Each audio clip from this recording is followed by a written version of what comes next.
Welcome into Missing the Point. I'm Mike Marcangelo, joined by DK Sizzle, Dave Clarke, Hollywood, Rayshawn Buchanan.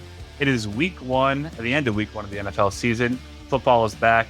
And today we're talking about the New England Patriots. Surprising to some, but not to many, victory over the Cincinnati Bengals. We'll talk about what went right in that game, what went wrong, a little bit of Tom Brady. Maybe we'll throw in something of the Chicago Bears yesterday, and then we'll do our week two predictions. But before we get into it, how happy, DK, are you to have NFL back on just dominating your Sundays? You know, I feel like I didn't get to really let it wash over me properly because, like, I sort of was very excited, like, Saturday night. And as you know, out here on the West Coast, the games start at 10 a.m. And on a Sunday, that's about when, like, my consciousness sort of comes online, if that makes sense. So, you kind of sleep in a little bit and I'm like, all right, I'll get up, I'll take a shower, put the coffee on. And then the first NFL game's kicking off, which I know is a different experience than what you guys are having. So it sort of felt like I blinked and my team was down 17-0. And I was so upset.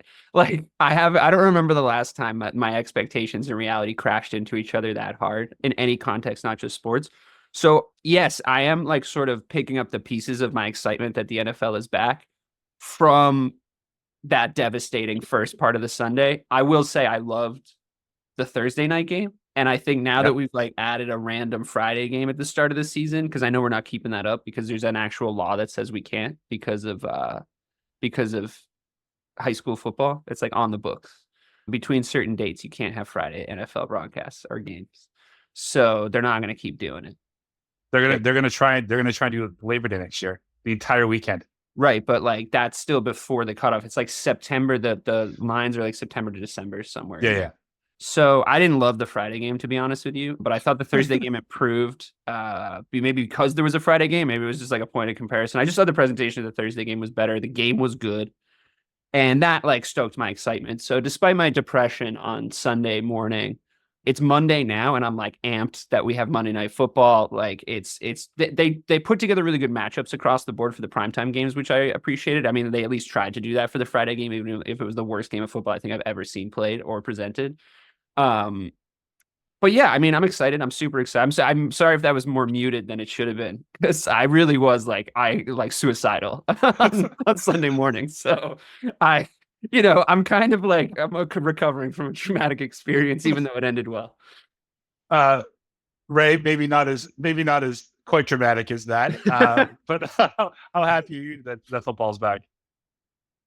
Yeah, no, I mean, super excited. I feel the same way as Dave, though, not suicidal, but definitely, I didn't enjoy the Friday night game either for what I've seen from it, and I think it's because maybe with it being in Brazil, that's not really where you think about football, not obviously the American version of it anyway. So, but either way, I mean, hey, they got a chance to see two teams, so I'm assuming they were excited over there. But Thursday night was great. But go ahead, Mike. Also, the presentation on Friday, not to do a whole no segment graphics packages, no graphics fucking packages anywhere. Couldn't hear the fucking commentators. Couldn't hear the commentators properly. It looked like there was a weird film grain on the camera, or it was just raining, or that's just what Brazil looks like, or the air's different. I don't fucking know.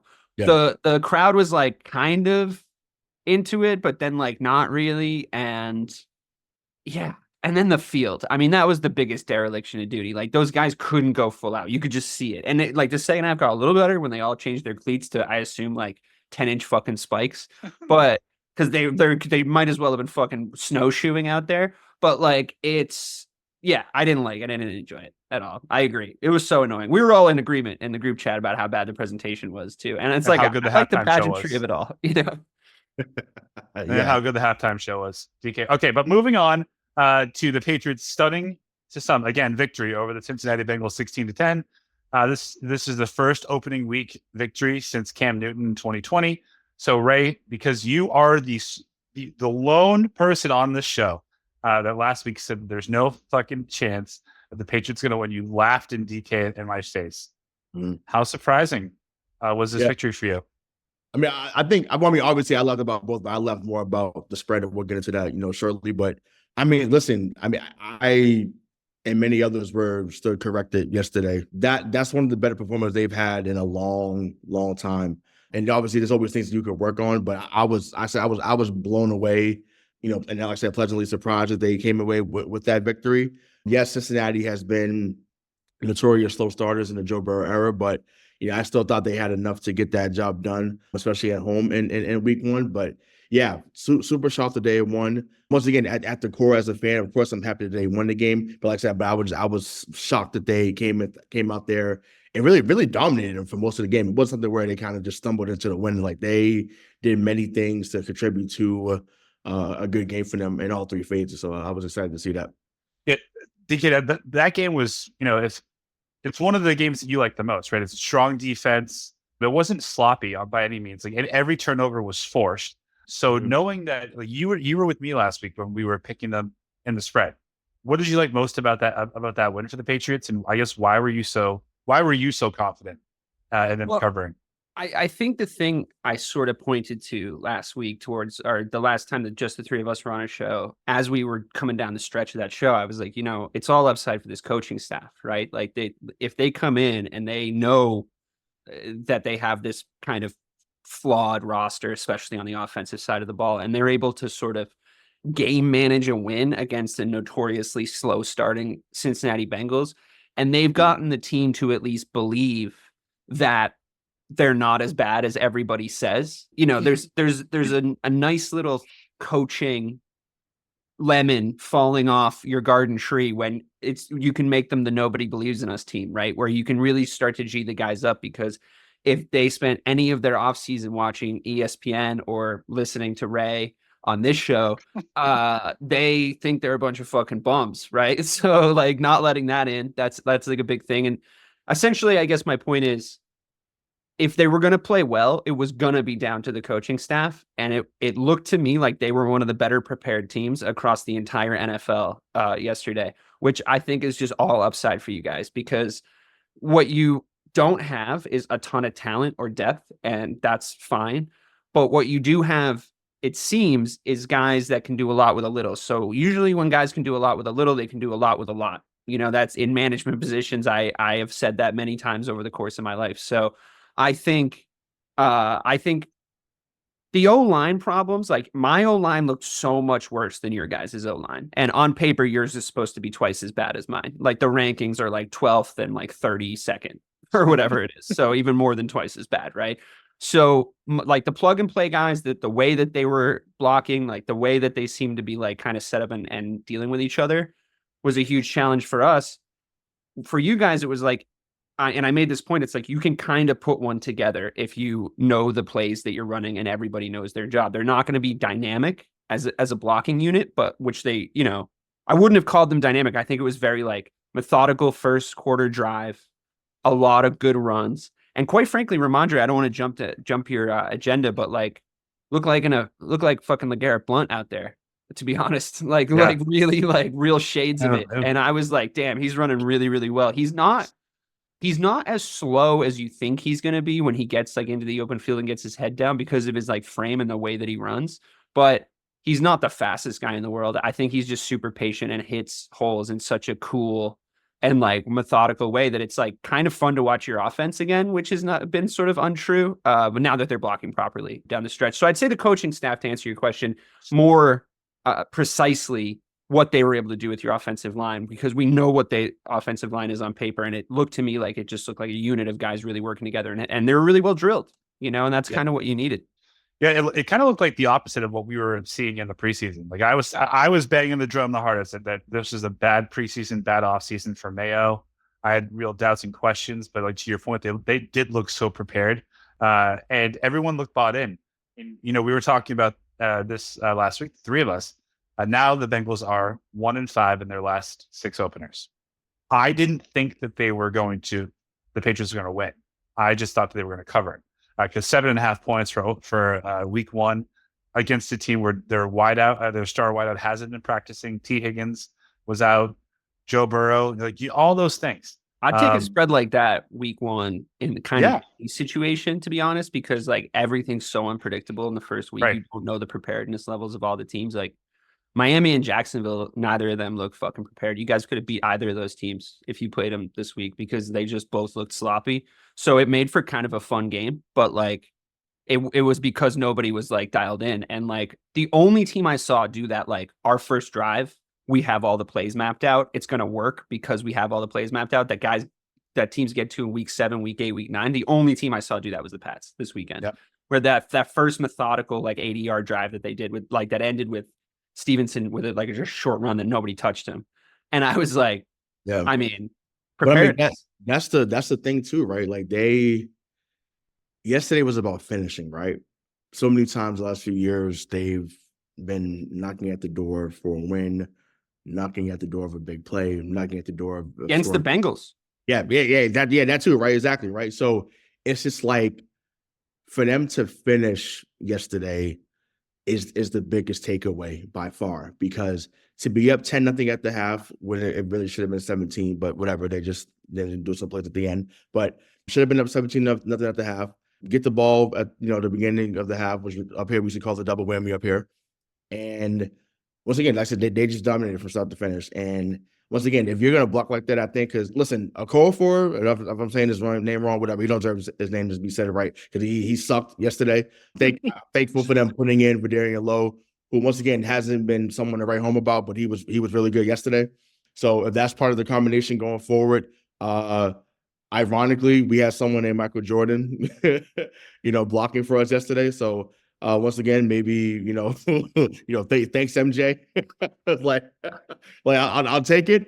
But yeah, like I said, I can't say enough about the line and how well they protected. Once again, 0 sacks, 0 sacks like that.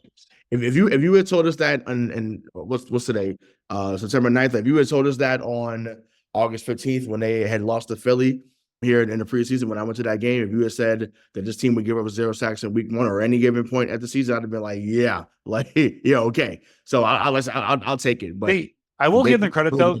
They did this last year too. Like they had an atrocious offensive line in the preseason, and then opening week against Philly, like that was actually a shootout, and Philly had what we thought was a good defense at the time, and they didn't sack Mac Jones once in that game. Now he was sacked 1,000 times every week after that, but they were able to hold up. Now there are lots of positives, right? We already talked about Ramondre. We go a little bit more in depth about that. Ray, I want to know viability, right?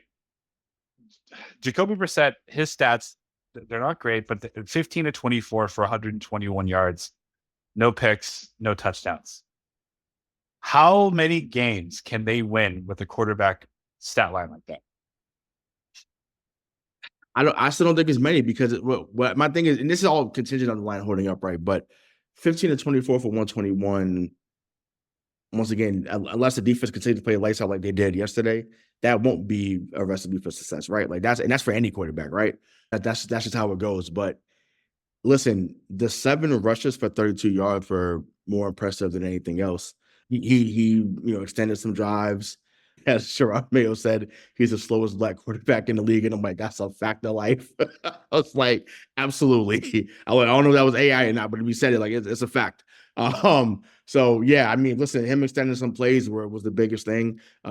Thank God that Hunter Henry, didn't give up on that play in the end zone, because that would have been the only negative play that he had in yesterday's game. But yeah, I mean, in the long run, it wouldn't be something that'd be sustainable if he played like that. But if you only speak it to him being mistake free and then being smart with the ball, then yeah, if he's gonna do that, then yeah, they have a shot. But on the surface, 15 to 24, 121 is not something where you look at him as a threat running the ball. I mean, passing the ball. Now, I just got to correct before I go to Dave.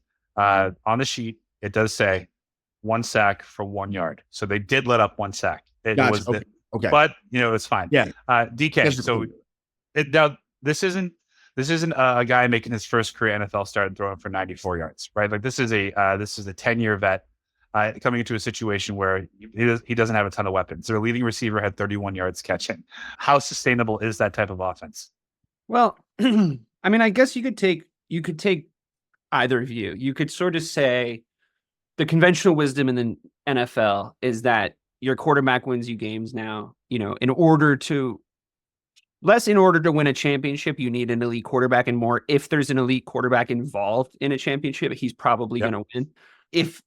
I didn't see any elite quarterback play happen in this game on either side of the ball. So You can Right. win a game a different way when that's the case, right? I think the same was true of the Bears game, and I think the same was true of the Steelers game. So you have 3 QBs this week that posted no touchdowns, no offensive touchdowns at all for 2 of them, Right. and a dub, right? So I don't know.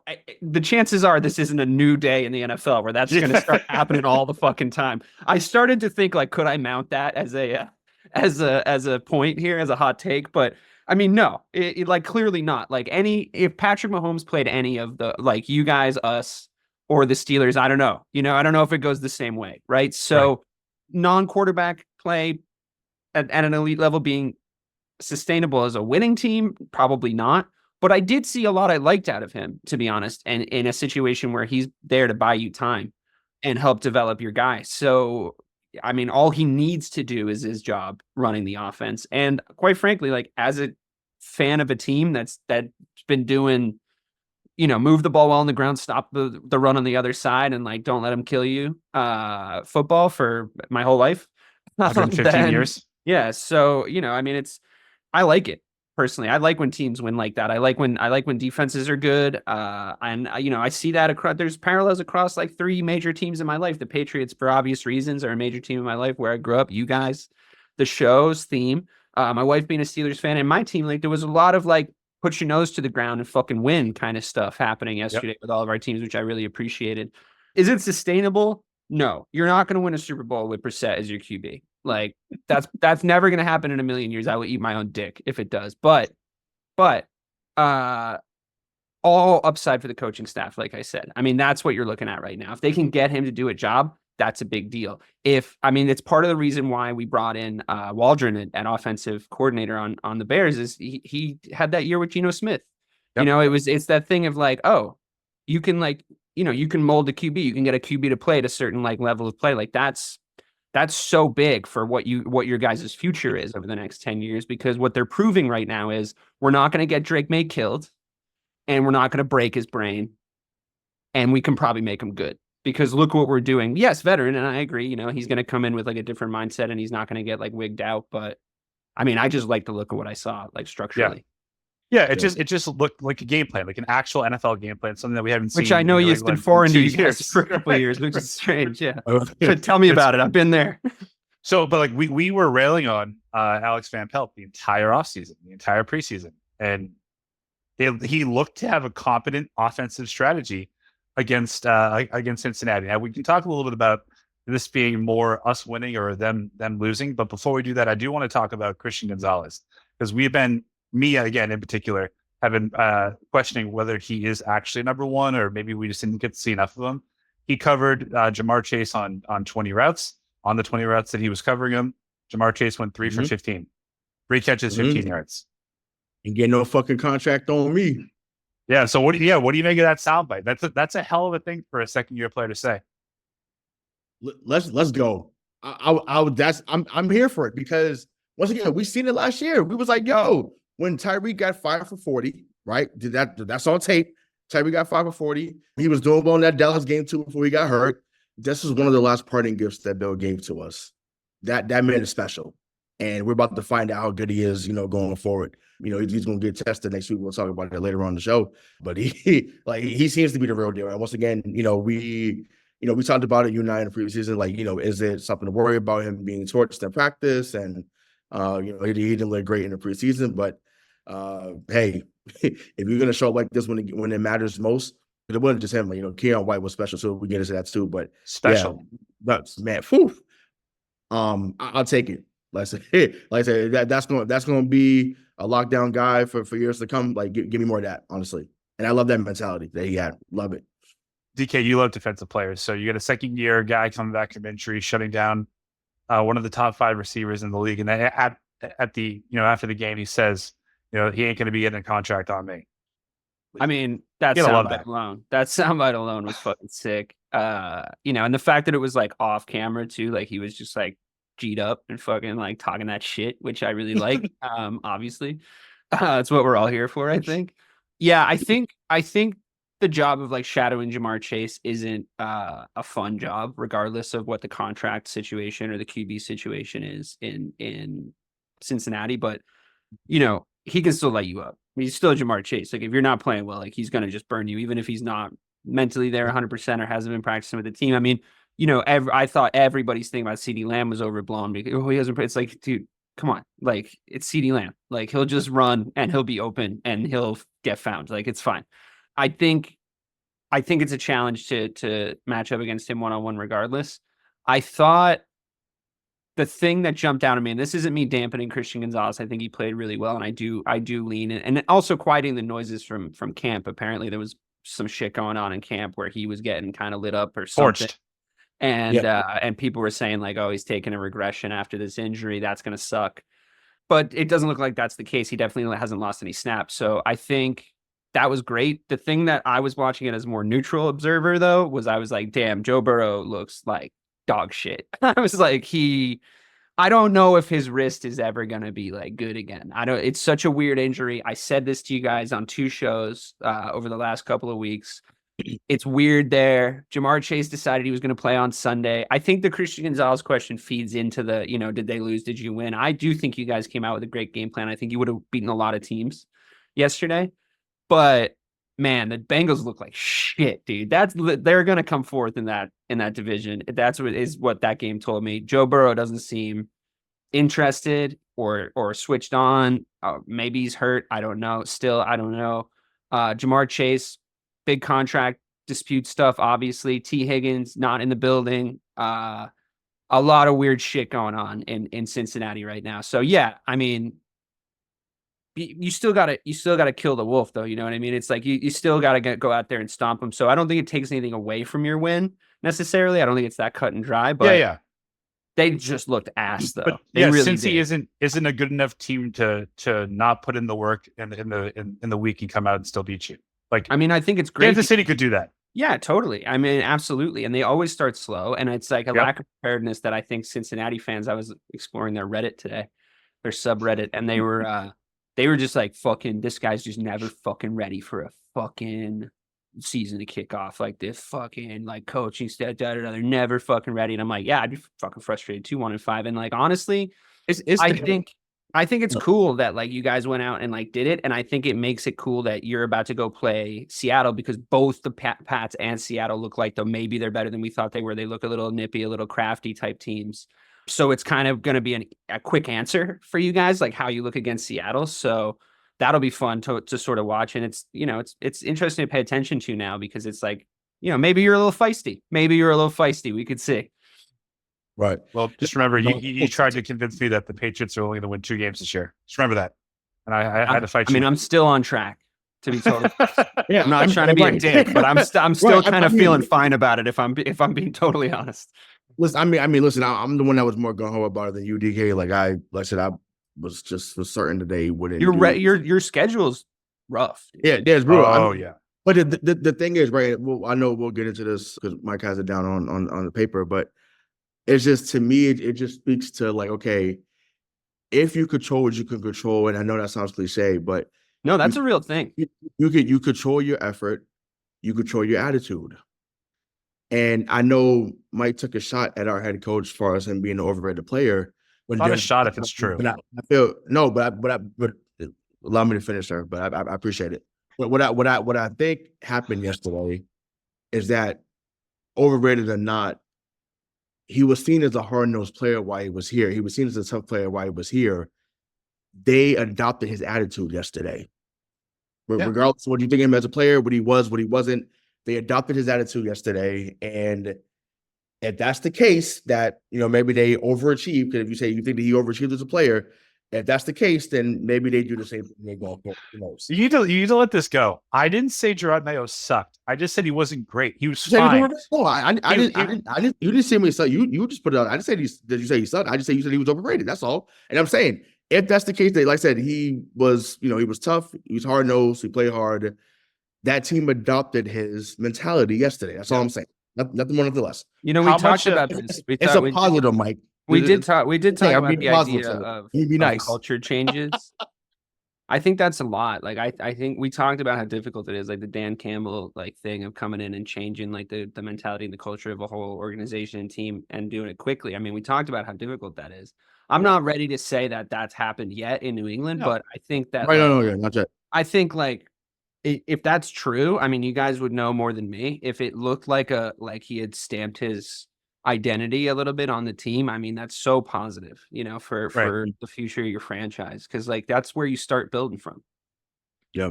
So yeah. Go ahead, Mike. One thing I was going to say was I think it's interesting that like the way that we're talking about this win, specifically because a lot of the players that shined through in this week were players that Bill left us. So I think there's for me, there's always going to be this other thing I want to talk about every time we talk about the Patriots. So I'm just going to warn you now, so you don't get sick and tired of it. Is if this team does better than they did last year, which I still don't think they're going to, but let's just say they do. Let's just say they get 6 wins. Again, I don't want that to happen, but whatever. And it's all their guys. Like, what does that really say about Bill? They just tuned him out at the end, and now Gerard can actually get these guys to do what they did 2 to 3 years ago. It's the same thing, and we talked about this analogy before, and Dave would appreciate this, him being a basketball guy, but you know where I'm going with this too, Mike. It's the same thing with Pop in San Antonio. Same thing. Once again, we know that Pop is, if he's not one of the best, he's damn sure revered as the best coach in NBA history. But once again, once 21 left, and Tony Parker leaves, Mono leaves, and you run Kawhi out of town. He's about to get a second chance with Wemby to redeem himself to an extent. But that dude's a beast. But it's like his messages, I think, has fallen on deaf ears, and they just haven't had the talent also. And I think that's what happened here in New England. Like, yeah, Bill had the cachet because of what he's won and what he's meant to the league and what he's meant to the organization. But his message, his philosophies, just everything that he was doing had fallen on deaf ears. And I feel like that had been the case for a few years, not just, last year. So, yeah, it seems like I think I don't know if it was Tom Curran or somebody else that mentioned about players ready to run through a wall for Gerard Mayo. So I think it's because he had the relationships already built in that locker room the last few years because he'd been on the defensive side of the ball. So when he stepped into this role, he already had some cachet with the guys, which is why Clarke probably went with that decision. Regardless of what we felt on the outside, they knew internally what he meant to that locker room and what he could potentially build into if things went right. How dumb, Dave, are the Bengals for letting Joe Mixon go? Yeah, I mean, I don't know. I don't know what the fuck's going on over there, to be honest. I'm not really sure what the sort of overall game plan is or what they're really going for. They seem to be hitting their timing weird on a lot of those contracts. And like, again, I still don't know what the fuck's going on with Burrow's wrist. But to the Belichick point, I just wanted to say, like, I think my theory on what happened there is, and this is with no actual information, purely speculation, but love it. If you're 21 in Bill Belichick's last year of coaching, you didn't viscerally experience the things that he did in the game like we did in real cognitive years. So you're sort of being told that he's a legend, which like I think we all know, like, yeah, you can respect guys and like, take people's word for it, but like the ones you see are the ones that like really like make an imprint. And Gerard Mayo being like 38 and a former player, I think gives him a huge leg up on what's a pretty young team. You know, for better or for worse on Bill's drafts, like they're all still at least like molding age, right? So there's something to be said for that. And I think it's not to say that Bill Belichick became a worse coach overnight. There's just no way. But like he was probably really used to having a certain amount of, like you said, cachet or like gravitas or whatever you want to call it, where when he would say something, everybody would fucking jump and hop too.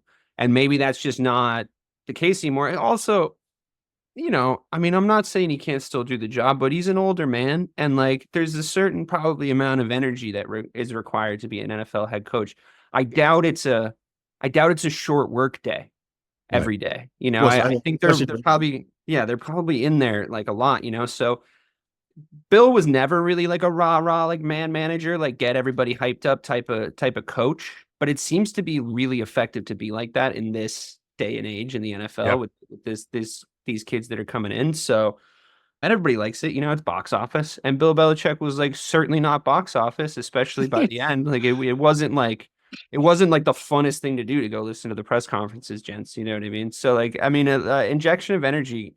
It doesn't necessarily mean Gerard Mayo was automatically a better coach than Bill Belichick because he took a very similar roster and like, but an injection of energy, context, these serendipitous things, they matter. They matter in life. They matter in football. Absolutely. Before we get into like the preview for Seattle, and then I want to talk a little bit about the Bears, just for you, Dave. Okay.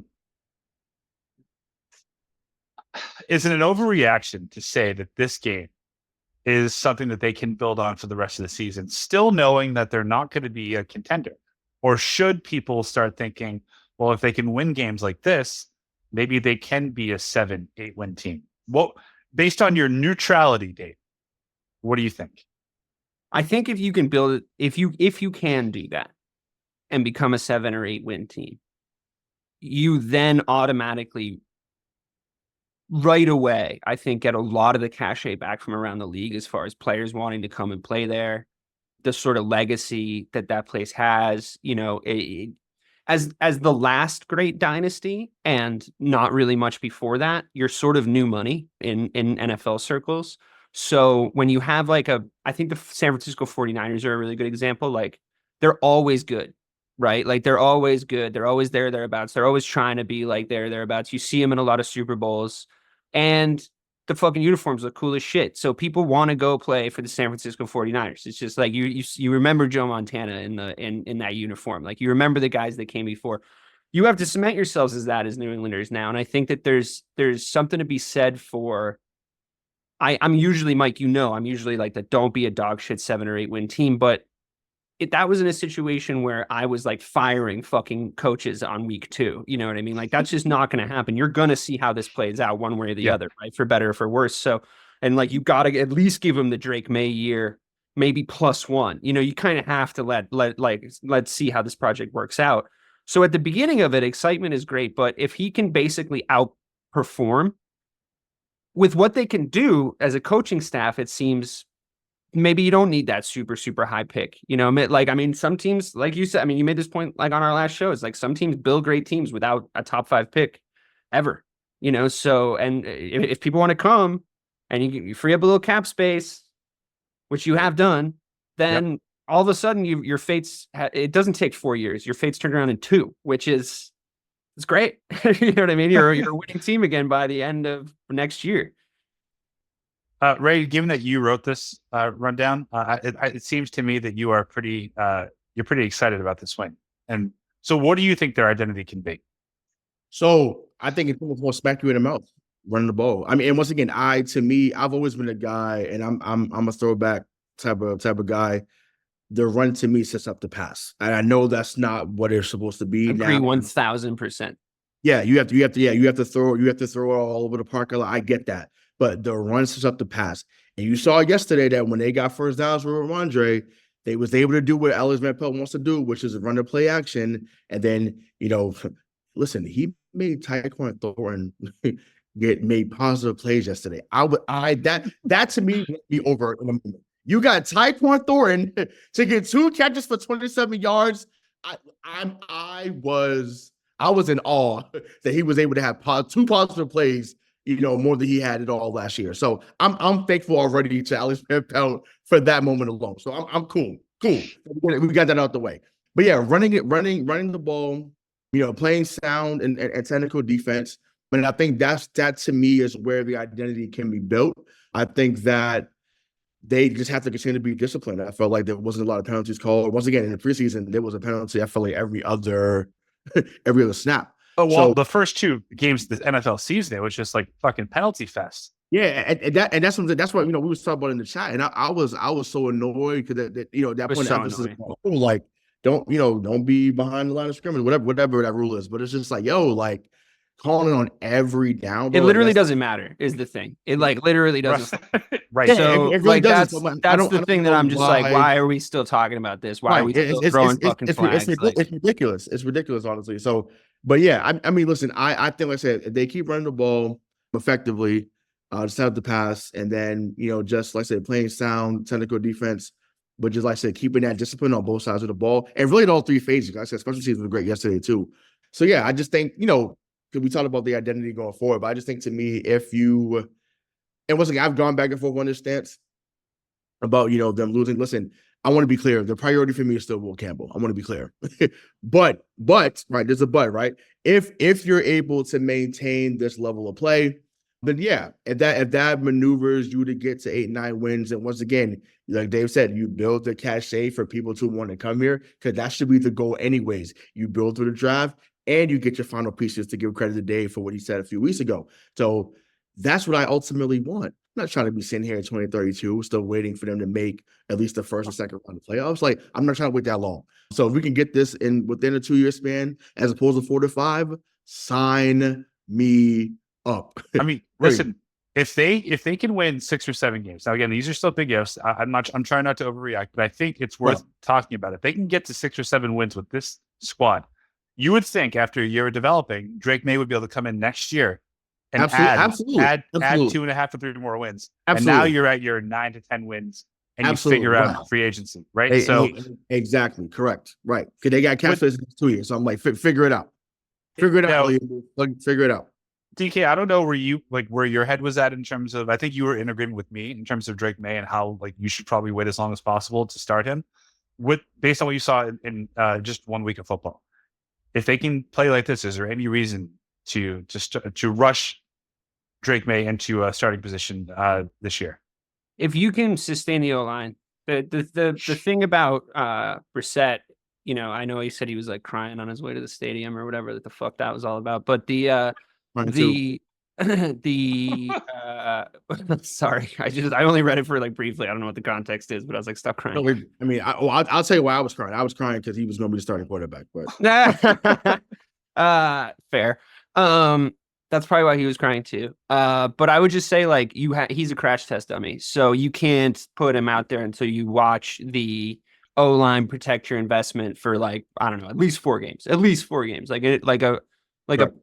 an IR PUP type time span, right? We just need to see that he's not going to die if he goes out there. And then, yeah, I mean, fuck it. If you've won 3 games out of your first 5 and the O-line looks like it can protect him, and the QB play from Brissett hasn't been stunning. It hasn't. I mean, look, I think the most important thing in his stat line, I would say this about Caleb Williams too. I'll say this about Justin Fields. The absolute most important thing in the stat line is that goose-egg interception.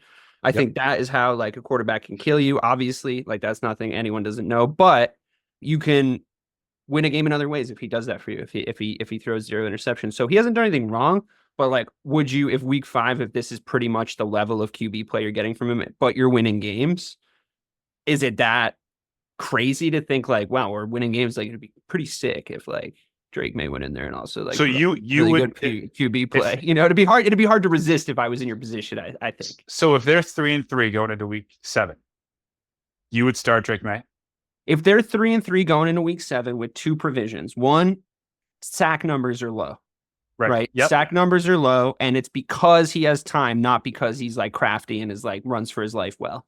Which he isn't. Which he isn't, because he's slow. And he chose the exact right times to go for those scrambles, and I think that's often more important than really being super explosive. But if that provision is there and those advanced analytics really say Drake Maye shouldn't die if he goes in there, let's see. And additionally, if a couple of those games were close enough that you can sort of say to yourself, if we had a little bit better QB play, if it's justifiable. If it's justifiable, then yeah. And you'll know when it is. And a big part of it's going to be that O-line, because what could happen is in 2 weeks you could be oh my God, don't let him go in there. Jesus Christ. He'll die. No way. Yeah. I mean, I've jokingly said, I don't know if I said this in a group chat or I said this elsewhere, but I had a work a theory that Brissett gets knocked out on the sideline on September 19th, week 3 versus the Jets. Yep. That would be prophetic. That it would be poetic. That's how it has to happen. That's how it has to happen. He's gonna go for a run on the sideline. CJ Mosley or whoever Sauce Gardner's gonna knock him out of bounds. And they're gonna say, "Oh man, Brissett's on the sideline. What happened?" Drake Maye comes in and damn, baby. The rest is history. But all jokes aside, I feel eventually we may have to see him later on this year, pun intended. I just think that if you're looking to have the passing game as an actual threat, right? Because now if you continue to run the ball for 120, 130, as they could easily do with Stevenson, I think he's that good. I've been on the bandwagon since he's been here in New England. So is Mike and the rest of us that are Pats fans in the group. But you're gonna eventually start putting A in the box if you know that's all you're gonna do, right? And if you're saying that 121 is the ceiling, like that's gross. I'm already set. Like I'm all set. So if you, I'd rather have the eventual threat of that. Once again, I think I'd rather have all the options available. So I think that once Bourne is back, and then Booty and Osborne, like have everybody available before you're like, yo, let me throw them out there. But if the line continues to hold up and you have all the weapons available, like why not give it a shot? If that's the case, yeah. Listen, to your point, that caveat. To both of your earlier points, like that you run to set up the pass. I 100% agree with that. Once you start putting 8 in the box, though, like, you have to be able to pass, or else they're going to get you, right? And I don't know, like I don't think Brissett's going to lose you a game. I really don't. But I also don't think he's going to win you one.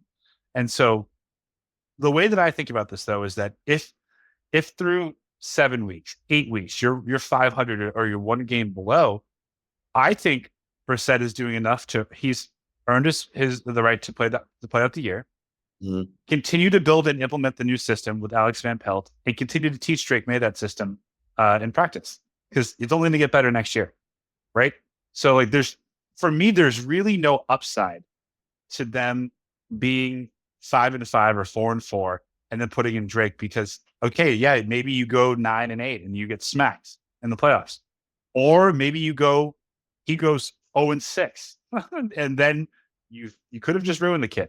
Like, just let him be a backup for a year. It's fine. There's no pressure on him, in my opinion, to come in and start or win any games for the Patriots this year. I mean, I think you're probably right, but that's no fun. Right. Like, but it's the right thing to do, Dave. Yeah, whatever. Well, fuck that. Like, put the kid in. Let's see him run for his fucking life. I want to see. But you lived that with Justin Fields. You lived that with Justin Fields, and you loved it, and then you quickly hated it. Because it ruined him. For the record, I didn't hate it until Caleb Williams was on the table.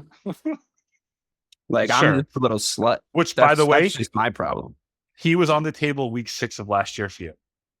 When the Panthers were going to shit. You want to hear a fun fact? We have their 2nd round pick this year. In the same trade. It's fucking the gift that keeps on giving, dude. It's fucking crazy. They might as well be our feeder team. It's wild. Yeah, I mean, look, you're probably right, Mike. But to me, if it's looking like Brissett can lead you to a 7-10 season, and you honestly think Drake Maye can lead you to a 9-8 season, and you're all of a sudden a playoff team again, I mean, you got to take that. You got to take that, right?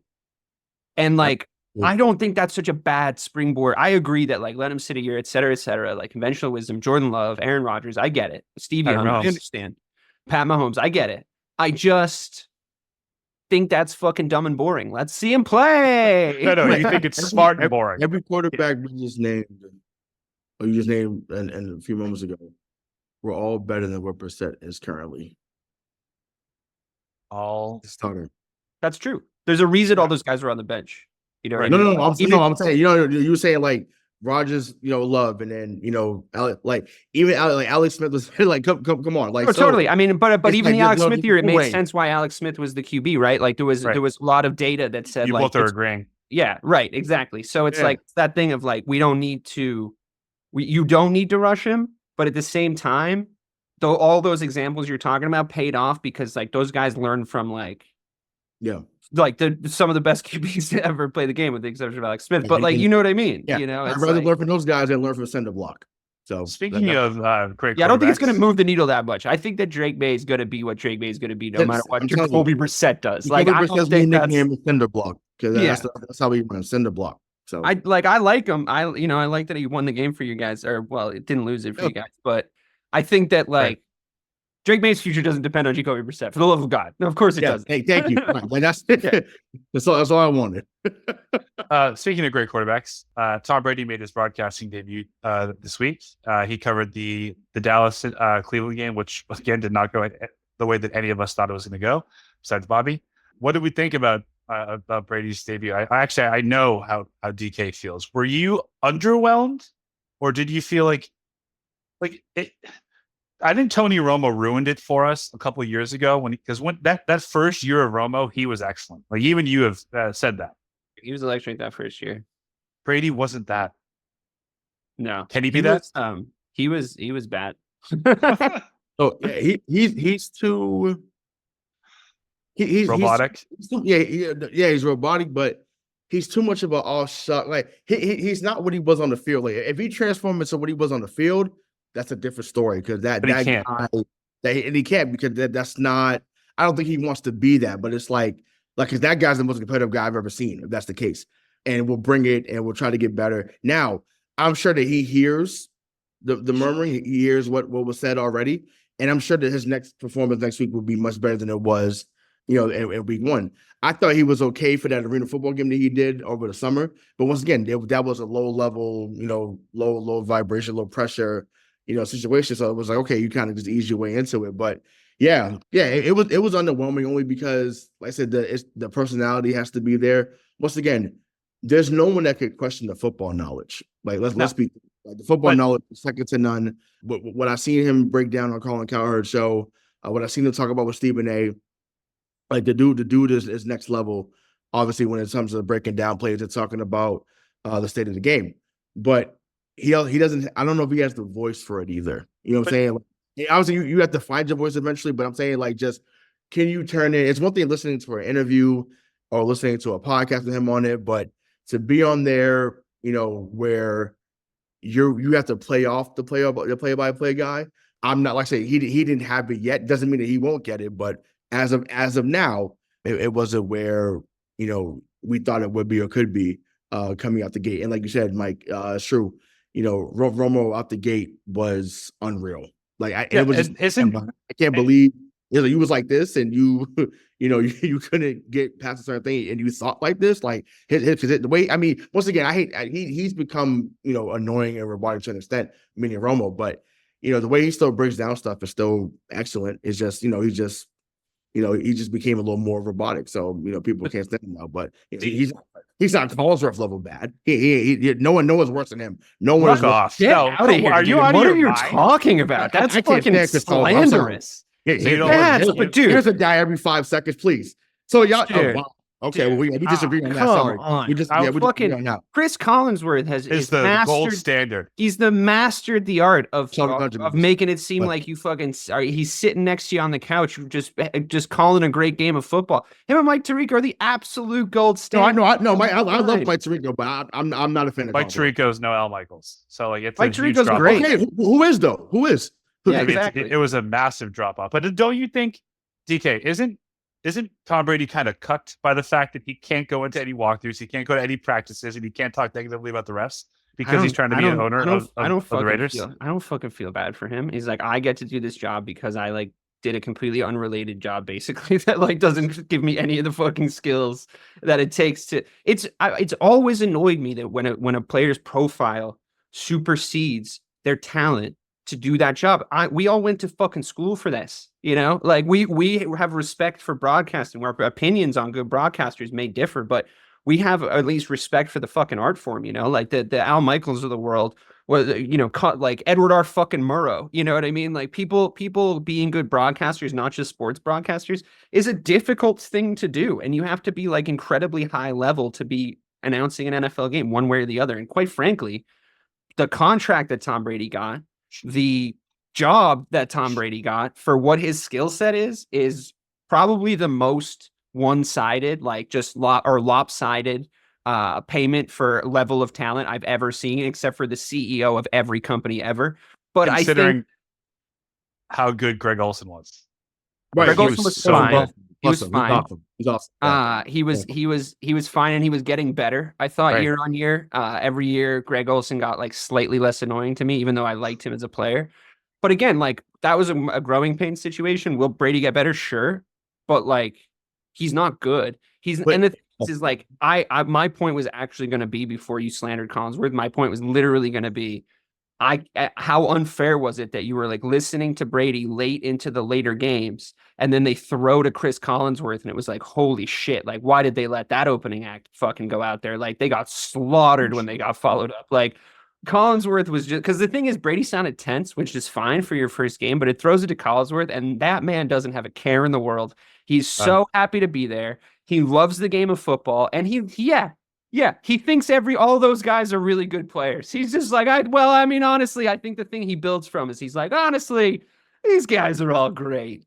These guys are all just wonderful athletes. And I'm like, it's happy-go-lucky. He brings a Mr. Rogers Neighborhood type vibe to the whole thing. And I think maybe so to add to that, right? I think maybe, and this goes back to what Mike said about Marcus, maybe I like the pairing of him and L. Michaels. I was upset when they broke up too. Then him and Tirico, maybe that's I've always I think him and Tirico have really figured it out. I really, you know what I'm saying. So that's where I'm stemming from. But I mean, listen, he was great with watching. I love the what game was that? I think it was against Indianapolis where Gronk ran over dude and just scored a touchdown. There was a few games. Oh yeah. Yeah, on Sunday night, he was just like, oh yeah, like that's the fan that's on the couch. So I get what you guys say in that regard. And just for me, some of those moments that happen too few and far between for me anyways. But like I said, he's had great moments. I just wasn't I'm not the biggest fan of him, but he's had great moments though. He also just knows how natural it is like to let the announcer actually breathe. Like he never stepped on Al. He never steps on Tirico. Brady let the announcer breathe until he died of oxygen. I know. The problem is that Brady just wouldn't talk. I was like, Tom, that's you. Like, time for you to go. And he just wouldn't. And it was like these horrible, uncomfortable silences because that's probably what it's like to hang out with Tom Brady, dude. He's a weird guy. You have to be a little bit of a psycho to have done what he did. So now the more we see his personality, like the roast was like funny, but it was weird as fuck, dude. It was weird as fuck. Like, can you imagine Michael Jordan calling NBA games? No. Yeah, I think he would do great, to be totally honest. No. I think he would do awesome. I think he would do awesome. They made a whole documentary about how great Michael Jordan's personality is. They made a whole like 6-part series about how fucking cool as shit and competitive Michael Jordan is.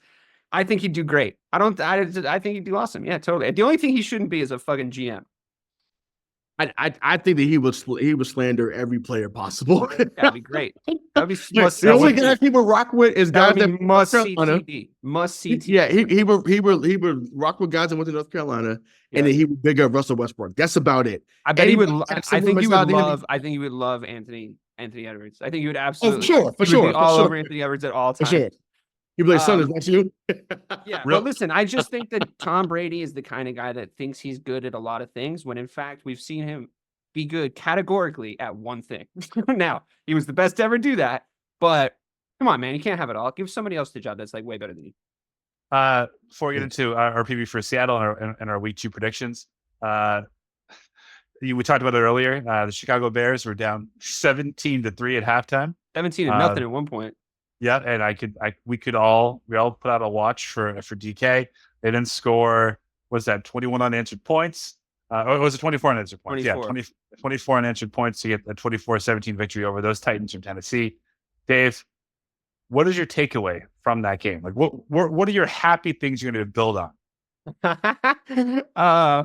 I was going to fucking kill myself. I swear to God. I was like, I mean, you said it. You literally. I can't fucking believe this is happening. I usually am so much better at tempering my expectations, like especially about the Bears, but like some combination of like the first overall draft pick and like the moves we made in the offseason and Hard Knocks. Like I just got so drunk on the bubbly.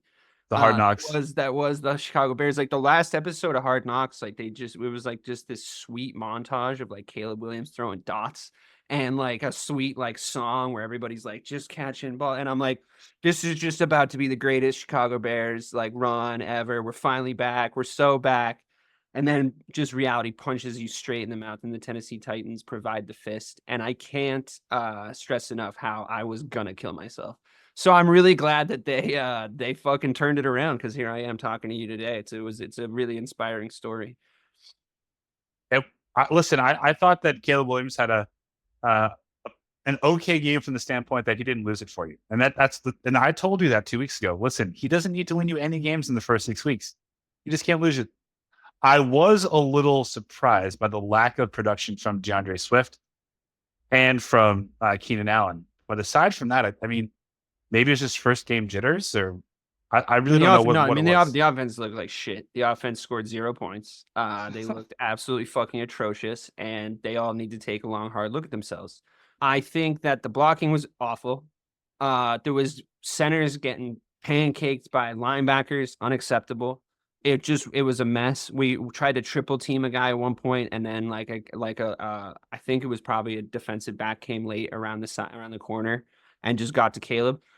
Like we said earlier, you got to establish the pass with the run. DeAndre Swift couldn't get off the ground. We ran Herbert at weird times. I didn't mind the things he was doing. They just weren't working. They weren't clicking. That being said, were 2 Caleb Williams accurate passes and a non-drop by a guy who doesn't drop the fucking ball in Keenan Allen away from him having 3 touchdown passes. Like he made the reads. So I know that the internet was really loud today. And I was like, fine, lay it on me. I want to hear it. I want to hear everybody do the victory dance that he's not the guy. He's already a bust, whatever. I think you sound stupid calling it one way or the other. But I genuinely, after one game,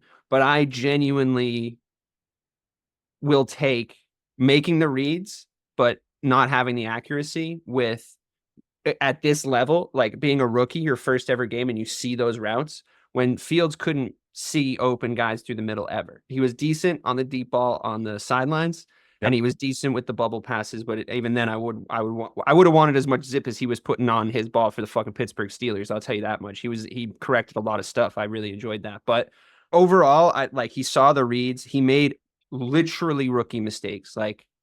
He didn't get rid of the ball and he got sacked on that big sack where he lost 19 yards. And that's just what rookies do.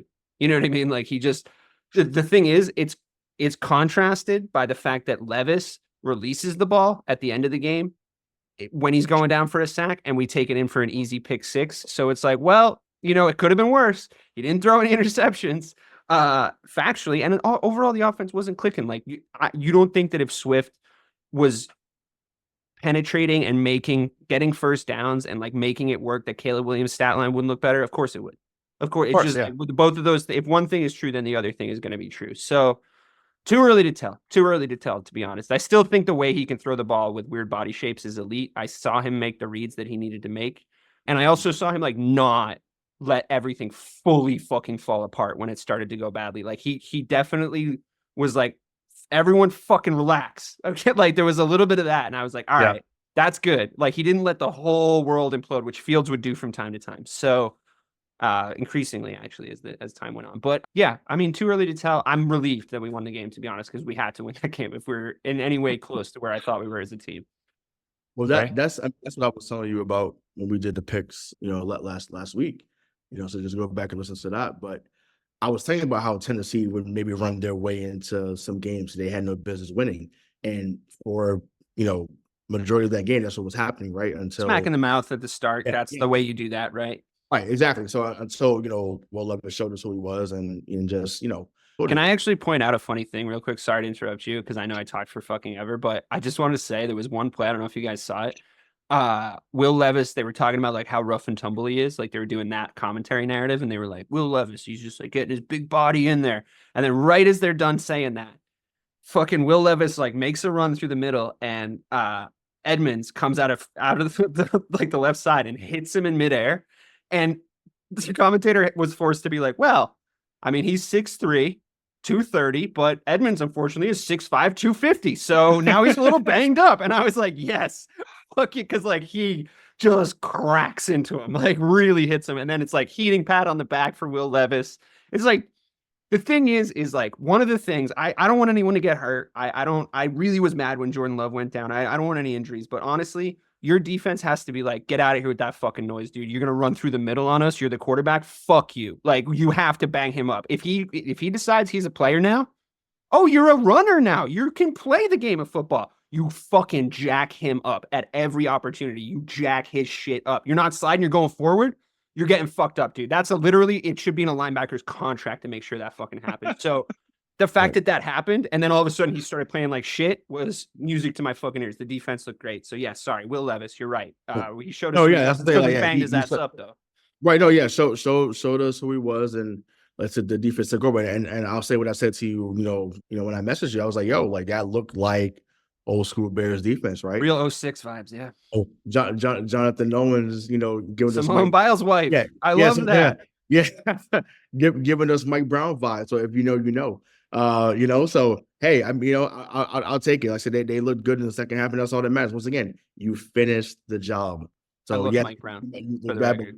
Oh yeah, no, he was amazing. Dude was Mr. Pick Six for a while. People talking about DeRon Bland now. Mike Brown was the guy. Yeah, so he was also such a hard tackler, which I loved about him. Like he would come absolutely through guys. Like I agree wholeheartedly. When you say stuff like that, it makes my 16-year-old heart flutter. It's like a real thing. Listen, if there's anyone that's going to take you down memory lane, baby, you know it's me. You know it's me. You do have like honestly like a really good depth of knowledge about the 2006 Bears roster. I've heard you call out like a couple of the receivers and stuff. Because Marty Booker, you mentioned like not too long ago. I was pretty impressed. Was awesome, yeah. But the thing is, we watched. I feel like we watched both basketball and football pretty similarly, so that's why we can do that. So and it's cool. It's cool to reminisce on the glory days and how good. Love Mike Brown, dude. It made me so happy that you brought that guy. That's gonna be a clip. Hey, we love Mike Brown, baby. Love Jonathan Owens too. Actually, it's really such a cool comparison because like Mike Brown, Jonathan Owens, it makes a lot of sense. Like they're both kind of weirdly undersized, but they like what I loved about Jonathan Owens in that moment was he was first to the ball like mentally. You know what I mean? Like he was just there. And I think that's how you make an impression on special teams. And that's how you start to get real rotational snaps in. Cause it's like, he was just first to the ball, like ready to go, picked it up, scooped it up, good hands into the end zone. Like all the simple stuff happened correctly, which is like what Eberflus has been smashing on. So yeah, I'm pumped about the defense for sure. Yeah. Kind of feel like I'm infringing upon your choose special time here. Sorry. But in the essence of moving things along, we're going to go to week 2 to our week 2 predictions. It does start off Thursday Night Football on Prime. The guy Al Michaels is back to call Buffalo at Miami.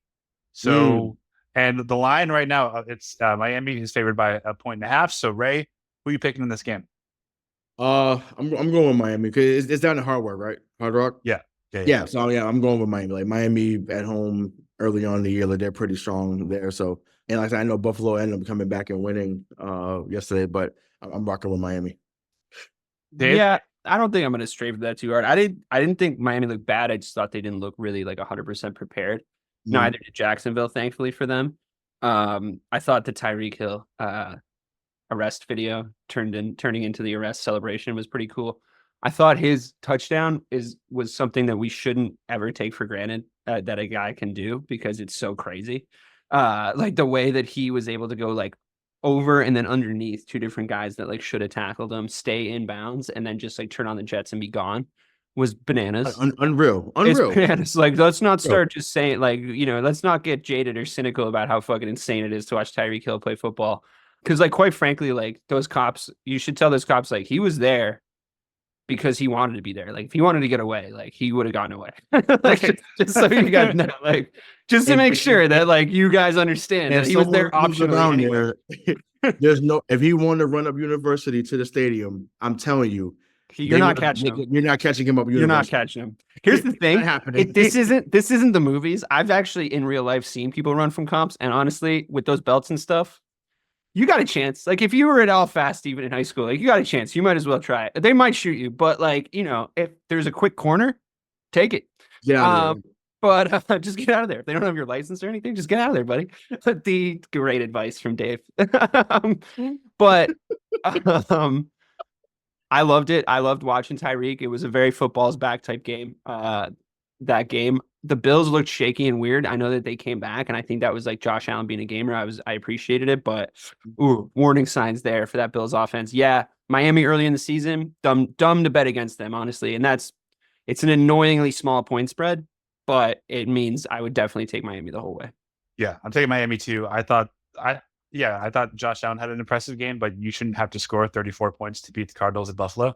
Like that's not. Look, the Bills do that to themselves. You know what I mean? Like that's the way they win games, but that's the way they lose. They had that type of game a couple of years ago. Oh yeah.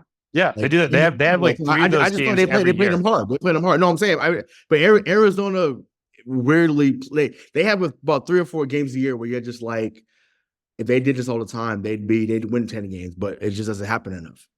So we all have Miami, and then we have the Saints at Dallas. I'm taking the Cowboys. Yeah, Dallas. Yeah, I mean, it was a year ago that the Saints beat up on shittier teams and lost we were one of them. to better teams. They did that all year last year. They were just like good at beating up on teams that they like kind of could potentially beat up on or whatever.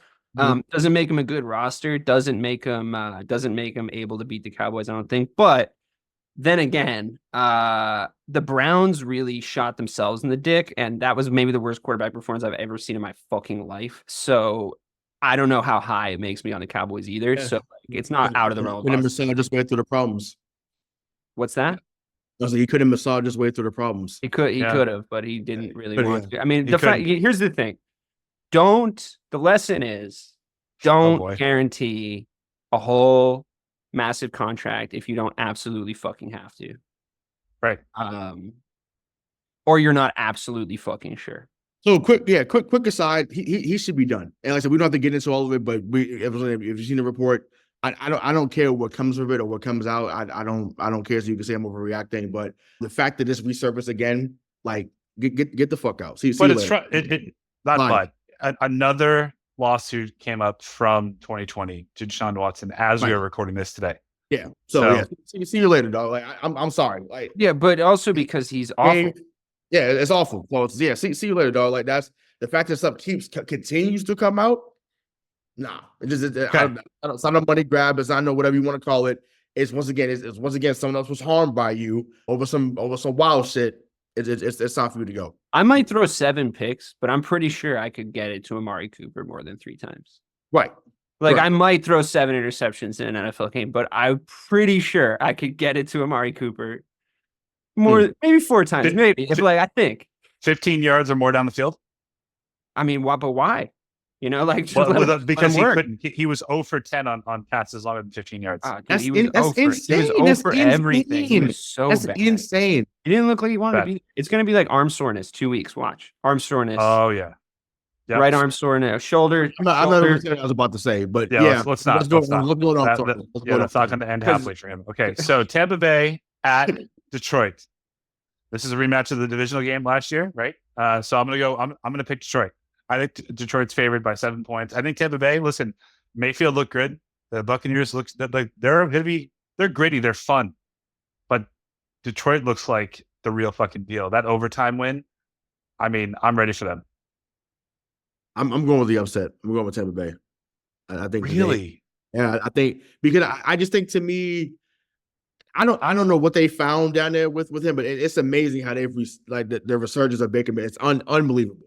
Like we'll talk about Sam Darnold later on, but because we were kind of spot on about that. We talked about that, but that's unbelievable how well he's looked down there. And I get it when you have a Hall of Famer wide receiver and Mike Evans, when you have a really good number 2 and Chris Godwin. They just found a way to figure it out. And offensively, they've been decent. And everything that he was supposed to be in Cleveland, he's become in Tampa Bay. And like you said, they're fun to watch. And I'm rocking. I'm going with the upset on that one. It'll be like a 2-point game. I'm going with the upset. I mean, I was still high on the Lions. I just did see some stuff last night that I didn't love, like sort of constitutionally. I think that there was this Dan Campbell thing, like it's so on a knife's edge, you know, like the way that they played, and it does make it fun and exciting, and they are really talented, but they can also do stuff where it's like, wow, this other team's like getting back in. I think you had a lot of McVay moments of magic where he's just like managing the game. He's not panicking and he knows when to get back in. Yeah. I also think Cooper Kupp looked like phenomenal. Like that was crazy. Like he's not even that fast. His route running's wildly good though. It's like really like maybe the best I've ever seen because he just throws every coverage guy off. Like nobody for whatever reason, nobody knows where he's going or what he's going to do next. And he's like always finds himself open. And it must make Stafford's life so easy to just have a guy like that. Goff, shaky at moments yesterday. Honestly, there was just a couple moments where I was looking at his face and he looked like he looked a little sort of overawed by the moment, which we sort of saw happen at the end of last season too, which is concerning. I still really like them though. I'm still really high on them. I think that they have one of the better units overall in the NFL. Just like not like one of those. I can't find their weaknesses really. If it does exist, it might be at the quarterback position. But I've always been maybe lower on him than you guys. So, I can pot out my rod there, but I think against Baker Mayfield and the Tampa Bay Buccaneers, I believe it when I see it more than once. Like it was a good, yes, he's better there, and it is working, and they do have some skilled players, but I wouldn't overreact to that win, to be honest. So you're taking Detroit? Yeah, I don't want to overreact either way. We have at Indy traveling to Lambeau Field to play the Jordan Loveless Green Bay Packers. I think that Malik Willis is going to be the starting quarterback for the Packers. He's so bad. Spreads 3.5 in favor of Indy. I would hit that all day. I'm going to take Indy in this game. I thought Anthony Richardson looked great last week. That throw off the back foot. I mean, once again, we've seen glimpses in Florida, but whoa, I was like, damn, like he's fun, he's a lot of fun to watch. That's fun. I was like, hopefully, as he stays healthy. I was like, wow, that was a special throw. That was special. Yeah, but this should be a clean sweep. Like Indianapolis is going to win this one. It's disappointing because like Jordan Love shouldn't really be hurt because he shouldn't have been playing that stupid fucking game on the Friday in a dumb field that was like all busted up anyway. Right. It's annoying that happened. I'm glad it's only like the actual moment of the knee popping looked a lot worse, but that was going to be a really fun matchup watching those two guys play each other. And it would be a totally different and more interesting conversation we'd be having right now about that game if it wasn't for the fact that Jordan Love's hurt. So like, fuck that game. Fuck that Brazil game, dude. Yep. Agreed. So you're taking Indy? Mm-hmm. The Jets at the Titans. I mean, this should be. Yeah. I'm taking the Jets. Yes. Stop. Yeah, Jets. Okay. The 49ers at the Vikings. I know that obviously Sam Darnold had a great week. They look good. I was blown away when I looked at I didn't see the game live, but I was just keeping up with the stat line. I was like, yo, he's 11-11 for 142 in the first half with a touchdown to Justin Jefferson. I was like, oh my God. Like I said, what is going on? What is happening? Like, yeah. They made him look competent. I said, oh my God. But this is what I was talking about. I was like, when you get around better talent, can you look a little better? And he did it for that moment. He did. Once again, it's not gonna be a thing that it keeps going on and on. But Giants. It was the Giants. Giants. Hey, NFL team. Ray, you're taking the barely Vikings a fucking NFL team. You're taking the Vikings over the 49ers next week? No. I'm just saying he just looked decent. No, definitely San Francisco though. I thought that's where you were getting at. No. I really thought that's where you were getting at. I was like, no, it's not going to be the same kind of game. Fucking Giants means nothing. No, the Vikings. No, sorry. I bet the people who are the highest on the Vikings prospects right now all have Justin Jefferson as their number one overall wide receiver. So, right. Great. I'm happy you guys had a good week. But no, it's the fucking Giants, dude. Sam Darnold. The thing is like we can't continue to do this thing where we pretend we haven't seen him play football before. Right. You know what I mean? I'm not, it's like, it's that fucking ESPN sort of like, we got to fill the airtime. Like, is he going to be? No, Sam Darnold, still Sam Darnold. He didn't switch brains. He didn't Freaky Friday with anybody. He's still Sam Darnold. Like, it's not. That's valid. And we're saying that you see the tape. So yeah, to your point, to add to your point, we've seen him against every type of team possible. And he still fucking sucked. So it didn't matter who he played. I'm just saying, for yesterday, he looked like an actual quarterback. Just for yesterday. Yeah, I mean, I guess having Justin Jefferson. Transition into other games, but for yesterday, he actually looked like an actual quarterback. I was like, oh, wow, okay. He did good, but it's because he played the Giants. You say NFL team, I think I would maybe take Bama if I got a decent point spread. If Bama and the Giants played, I might take Bama. There's like also talk me into it. No, he has Justin Jefferson. But I'm good. Justin Jefferson makes everybody look better. We're going to keep moving. Seattle at New England. Seattle's favorite 3.5 points. Well, I love everything that we talked about the Patriots. I think Seattle had a really good win against the Denver Broncos and Bo Nix. That being said, I'm probably going to take New England to cover the spread and lose this game by 3. Yep. I like that. Yeah, same big. And you know what my angle is like. To me, you got to show me that you can do it at home now too. Because once again, they've been better on the road the last few years, regardless of their bad record. So show me you can win a fucking game at home. And but yeah, I don't think that happens this weekend. So I think that they lose, like I said, by 3, and then move on to next week. I mean, I'm hoping they both look punchy like they looked in week 1, and it doesn't get Yeah. I hope that it's a good game, and I think it will be. Maybe a better game than we thought this time, last week. So I think that's exciting. But yeah, I think it's actually gonna be close, and I think that it's kind of a running back battle and like a smart blocking battle, and like we'll see how that goes. Like I hope they don't cancel each other out. I think it might just be like a trench war, which will be fun to watch. So Yeah. I bet there's gonna be positives to take from it again, though. Yeah, Kenny Walker's good. Obviously, you got Metcalf, got Lockett. Smith is a I much want to better see. 100%. I want to see Gonzo versus DK Metcalf. That's gonna be. I can't wait. Let's see what we can do. I just hope he's going to picture a place. We have Dave's favorite team, the Giants, at the Commanders. I think Jaden Daniels looked every bit the part of a starting quarterback. I liked it last week. Me too. I'm taking the Commanders in this game. Yep, same. I'll take them. Definitely, the Giants are so bad. Okay, this is easy. Chargers at Carolina Panthers. Panthers are the only team worse than the Giants. Chargers. It is. What is boys, bro? I was like, golly, but yeah. It's bad. Fucking hell. It's bad. Poor Bryce Young. I feel bad. Cleveland at Jacksonville. Jacksonville. They're not turning the ship around with this weird Deshaun Watson shit yet. And they shouldn't. I hope they lose every fucking game. I think they'll start to look a little better when Chubb gets back. I still think Myles Garrett's like won't matter. top 3. So, and I like their defense. They are factually worse than I thought that they were going to be, though. So now I don't want to pick them.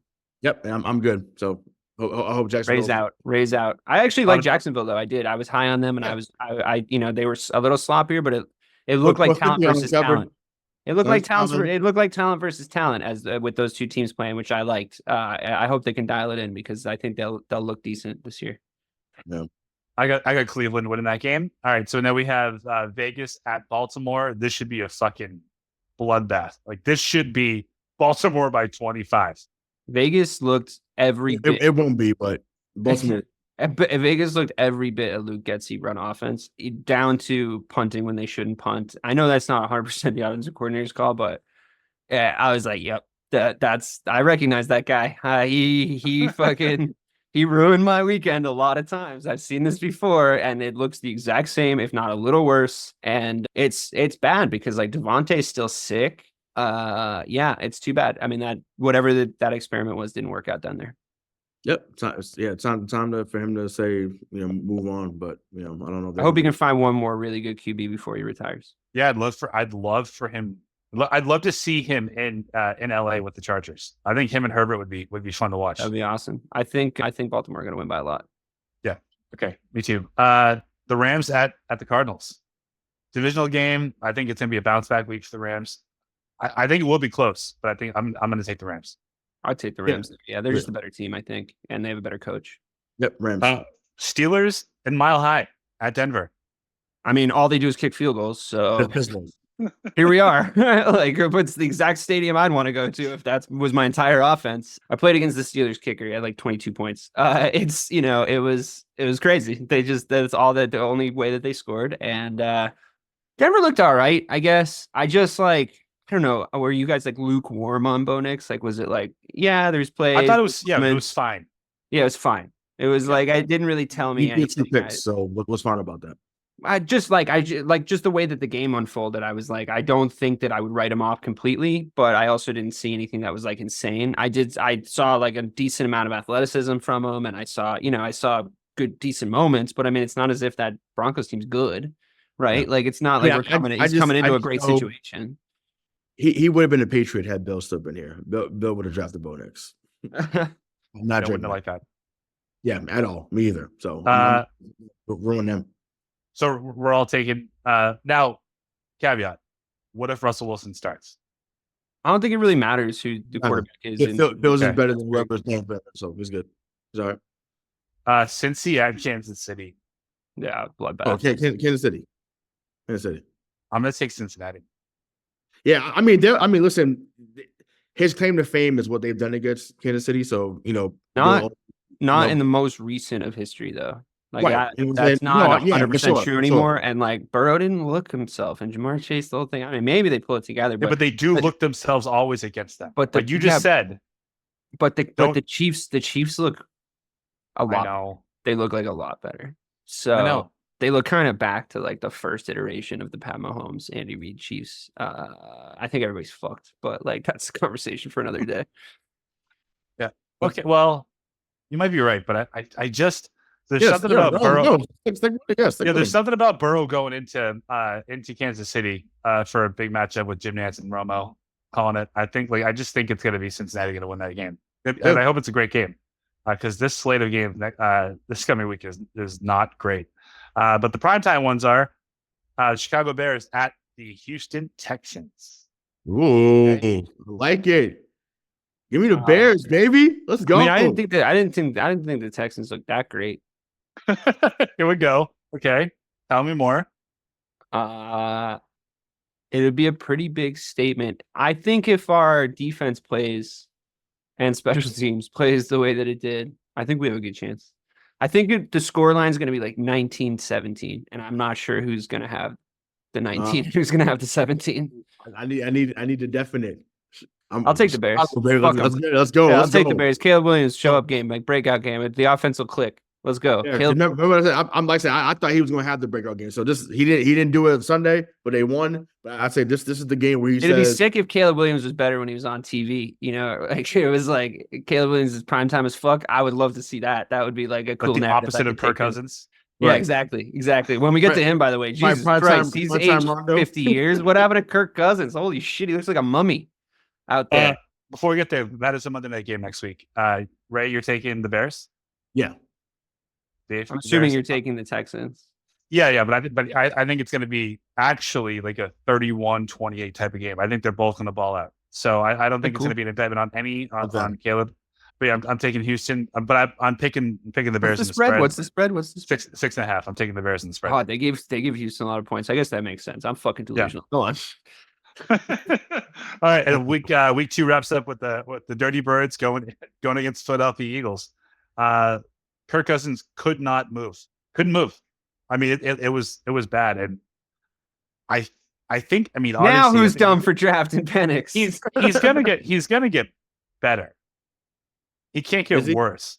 Yeah, honestly, out there, he was like really not utilizing it all. It was It was a lot, I gotta say. But the game plan, though, like you can see how much better Bijan Robinson's going to be this year as opposed to last year, because like he was everywhere. He was all about being part of the game. I think the Steelers' defense is good. Like I think it's tough. Yes. So I think you could give them a week if you wanted to, because when you play the Steelers game like that, they're going to beat you by. You're going to lose. Right. You know what I mean? Like that's just like how it's going to go. It's going to be 9-6 for like most of the game, and then all of a sudden they've just racked up a couple more. They know how to win games. Like not every NFL team, like even some talented ones, like knows how to win games. Like the Titans absolutely coughed that game up to the Bears because they just couldn't finish. Like Ray was saying about the Pats earlier. So like the fact that Tomlin and the Steelers can get out there and finish games when they play their way and they don't just get like destroyed by someone sick. That's why they're always over 500. So I would give the Falcons like another week, to be honest with you. But also, I thought Philadelphia looked really good, like better than maybe a lot of people thought they were going to look with some notable absences. I don't think with Saquon playing that way, I don't think I'm taking anyone against Philadelphia until they come up against like maybe 2 teams that I could think of. But right now, I'm gonna go with Philadelphia, but I still think like the Falcons run over the next like 3 over their first 4 games, it's pretty brutal. It's pretty brutal, and it's going to be pretty brutal for Kirk Cousins if he keeps playing like that. But I don't know. I would still give them a chance to salvage their season after they get absolutely butt fucked over the next 3 weeks. But in that case, I am taking the Eagles. Yeah. Ray? I don't know to follow that. Philadelphia.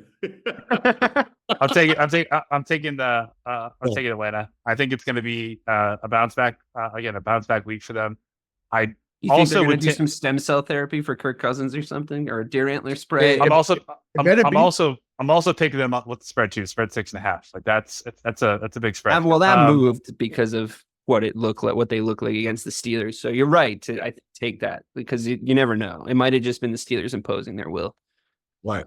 Well, we got through another football show. It's just so hard to give content when the NFL's back. We're glad football's back. Stay tuned for the Power Ranking show, the first Power Ranking show of 2024. Is that right? That is right. Yeah. Yep. That feels right. with BK, DK, and Hollywood Ray. And for all of them, my name is Michael Marcangelo. Thank you so much for listening to Missing the Point. We'll talk to you soon.